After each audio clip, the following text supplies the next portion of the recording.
There is a story, I cannot tell it, I have no words. The story is almost forgotten, but sometimes I remember. The story concerns 3 men in a house in a street. If I could say the words, I would sing the story. I would whisper it into the ears of women, of mothers. I would run through the streets saying it over and over. My tongue would be torn loose, it would rattle against my teeth. The 3 men are in a room in the house. One is young and dandified, he continually laughs. There is a second man, who has a long white beard. He is consumed with doubt, but occasionally his doubt leaves him and he sleeps.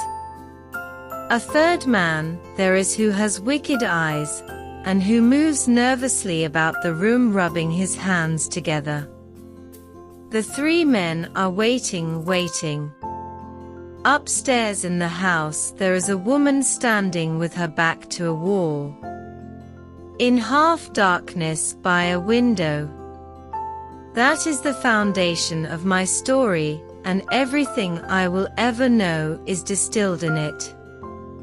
I remember that a 4th man came to the house, a white silent man. Everything was as silent as the sea at night.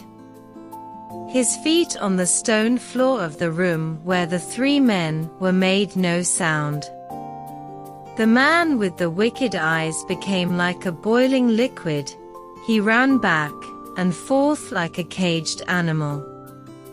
The old grey man was infected by his nervousness, he kept pulling at his beard. The 4th man, the white one, went upstairs to the woman.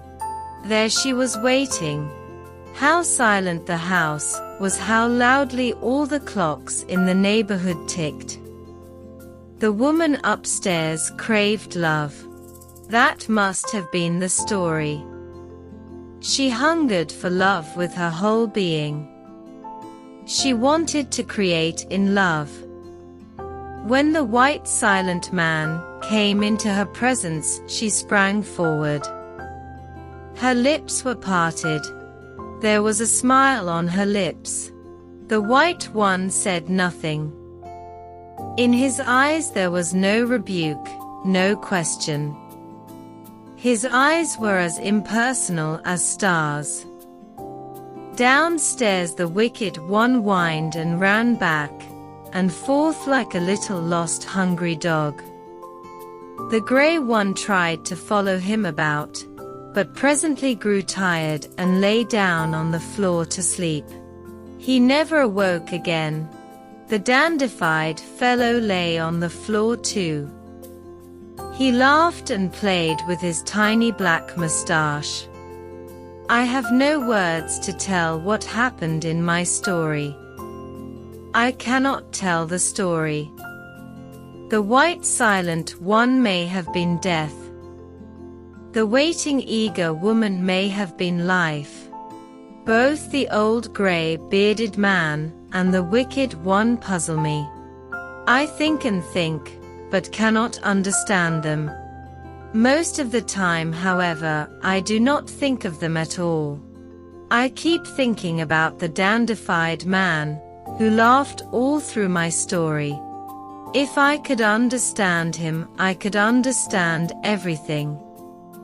I could run through the world telling a wonderful story. I would no longer be dumb. Why was I not given words? Why am I dumb? I have a wonderful story to tell, but know no way to tell it.